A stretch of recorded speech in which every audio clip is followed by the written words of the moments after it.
দাবি জানাচ্ছি এবং তাকে সেটা আমি রিসিভ করেছি, কিন্তু সেটা কার্যকরী।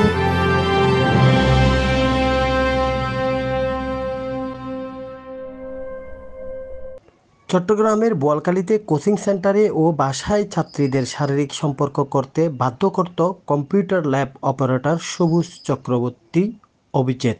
গত 9 জুলাই সবুজের কোচিং সেন্টারে 4 ছাত্রীদের লিখিত অভিযোগ দিল। বিষয়টি জানাজানি হয়।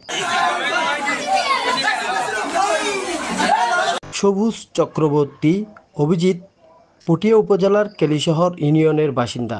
সে কদুরকিল ইউনাইটেড মুসলিম উচ্চ বিদ্যালয়ে এমপিভুক্ত কম্পিউটার ল্যাব অপারেটর হিসেবে 2021 সালে নিয়োজিত হয়।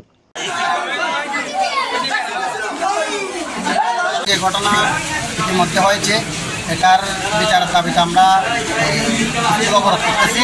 এখন ম্যানেজিং কমিটি একটা সিদ্ধান্তের জন্য মিটিংয়ে বসছে।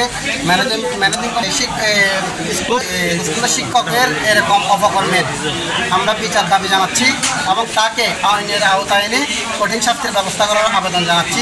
আমি একজন প্রাক্তন ছাত্র হিসেবে স্কুলের আমার প্রিয় ছাত্রছাত্রী ভাইদের পক্ষ থেকে আমি প্রশাসনকে দৃষ্টি আকর্ষণ করতেছি যাতে আপনার সদস্য প্রকৃতির যে অপকর্ম হয়েছে এটা সুষ্ঠু বিচার করে তাকে অন্যের আওতায় তুলে দেওয়া হোক।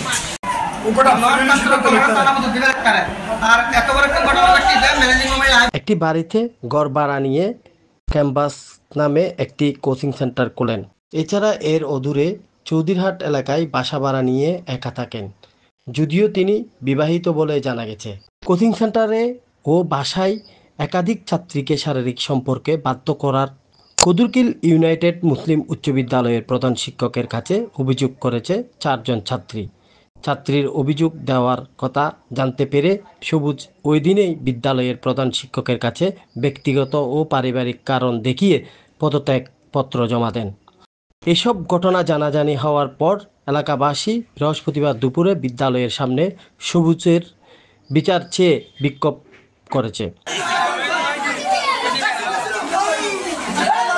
বিদ্যালয়ের প্রধান শিক্ষক মোহাম্মদ ইলিয়াস বলেন, 2 জন শিক্ষক, একজন অফিস সহকারী আর একজন অফিস সহায়ক বন্ধের দিন ঠিক দুপুরবেলা আমার বাসায় যায়। তারা আমার বাসায় গিয়ে আমাকে এই ছাত্রী হয়রানি, যৌন হয়রানি বা ইফটিজিং বলো যেটা বলো, সেটার ব্যাপারে তারা কিছু একটা খুঁজে পেয়েছে। তো সেই জিনিসটা আমাকে জানাতে চাই।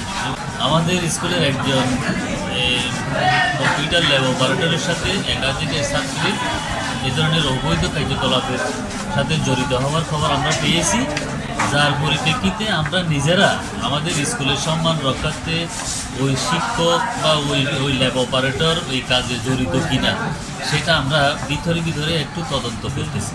তদন্ত করে ভিতরে আমরা এটার সত্যতা পেয়েছি বলে আমরা মনে করেছি আপনাকে জিনিসটা জানানো দরকার। যেহেতু জিনিসটা বন্ধের দিন আমাকে জানাইছে, সাথে সাথে আমি আর কোনো ধরনের রূপায়ন্তর না দেখে তারা বলেন যে জিনিসটা যদি সত্য হয় তাহলে এটা তো খুবই একটা খারাপ কাজ, এটা তো চলতে দেওয়া যায় না। তোমরা প্রয়োজনে আরও বিস্তারিত তথ্য যদি বের করতে পারো খুঁজে নাও, সত্যতার ব্যাপারে জানার চেষ্টা করো। এর পরবর্তীতে আমি আমাদের ম্যানেজিং কমিটির সম্মানিত দাতা সদস্য, যেহেতু আমাদের সভাপতি সাহেব SM আবুল কালাম সাহেব তিনি দেশের বাইরে আছেন, আমি ওনাকে মোবাইলে জিনিসটা জানানোর চেষ্টা করেছি। উনি ওনার সাথে ঠিক সন্ধ্যা আগে অর্থাৎ 5টার সময় আমি ওনার সাথে জিনিসটা একটু বলি। জিনিসটা বললেন যে যেহেতু এটা ছাত্রছাত্রী সংশ্লিষ্ট, উনি বললেন যে ঠিক আছে এটা নিয়ে আমরা বসি, সেটা নিয়ে কী করা যায় সেটা আলোচনা করব। তারপরের দিন যখন আমি স্কুলে আসি তখন দেখা গেল যে আমাকে কিছুক্ষণ পরপর 4টা ছাত্রী আমাকে অভিযোগ করেছে। আমাদের সম্মানিত সহকারী প্রধান শিক্ষক মহোদয় সাথে আমার ছিলেন, উনি জিনিসটা করেছি, আমিও করেছি। করার পর আমরা খুবই অবাক হলাম, ইতস্তত করলাম এই ধরনের ঘটনা কেমন হয় সেটা আমরা প্রয়োজনীয় ব্যবস্থা নেওয়ার জন্য তাদেরকে আশ্বাস দিই, স্টুডেন্টদেরকে আশ্বাস দিই আমরা এটা তোমরা বাবা